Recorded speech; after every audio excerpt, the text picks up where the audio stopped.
is answering Denver 7's question. This is what they talk about when they say you're a humane society, but this is inhumane.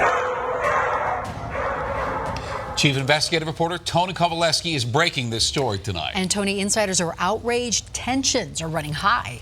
In fact, Ann and Shannon, those employees, those insiders, those volunteers quit after witnessing what happened at the Humane Society of Fremont County. When I worked there for that 7 months, I saw the most horrible things. The sign out front reads Humane Society. I saw dogs go crazy in their kennels. Dogs were being warehoused. But insiders tell a different story. Kept for sometimes 2 years and being hurt in the process. They say what goes on in this back kennel What's it like to do what you do? Heartbreaking. is anything but humane. Just to see a dog kind of get worse in the kennel kind of breaks you. And we're failing these animals. I'm in love with a lot of those animals. I cannot sit by anymore while they waste away in that shelter. Show of hands, how many of you have lost confidence in the executive director? All 5 of you.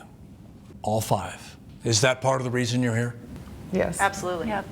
You're looking at a group of insiders, all worked or volunteered at the Humane Society of Fremont County. They spent months sending letters to the board. I hope that this investigation brings to light what's been happening in the shelter. I feel like if people knew, if the community knew, if donors knew what was actually going on with the animals in there, they would demand change. They would demand that the people in power actually put the animal welfare first.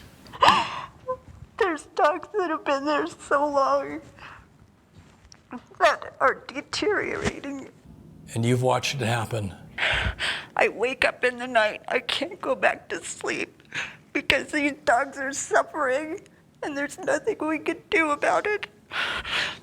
One of the dogs they want people to know about is a dog named Toy Man, a dog with a bite history, a dog given to a couple with a young child. Everybody knew that dog was not right. He had lost his mind in the kennels. Within days, Toy Man bit again. This time, the bite required more than 40 stitches on the face of that young child. It shouldn't have happened.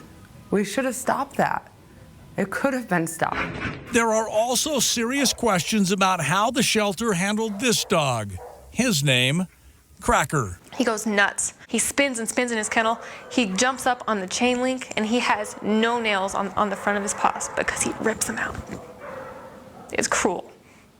It's inhumane. And cruel and inhumane is how they describe decisions made by the executive director, allowing employees to use outdated, expired euthanizing medication. We only had expired euthanasia drugs. It was called Fatal Plus, and we had a big bottle and we had a little bottle, and we were told that we cannot use anything but that Fatal Plus.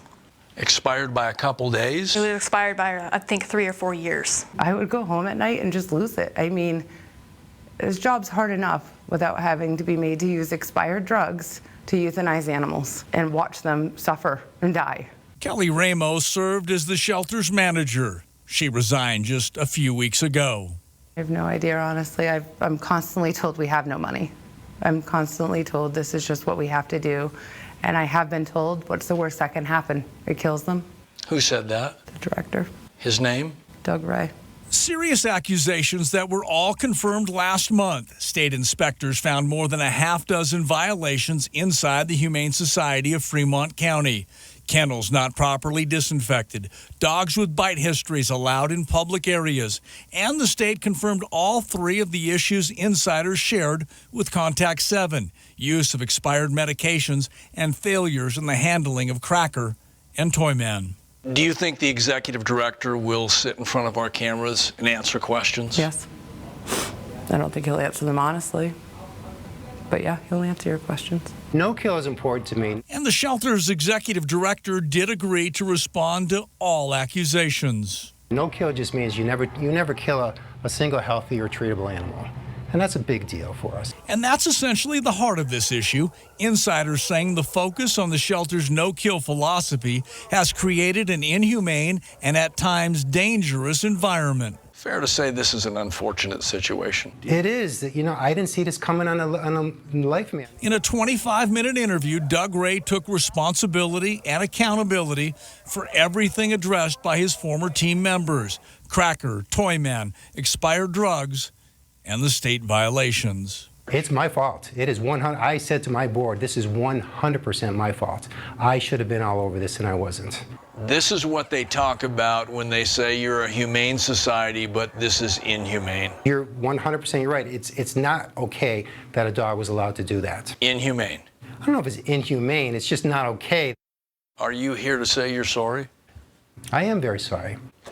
What's going on inside? This just hurts. Just hurts. The whole thing just hurts.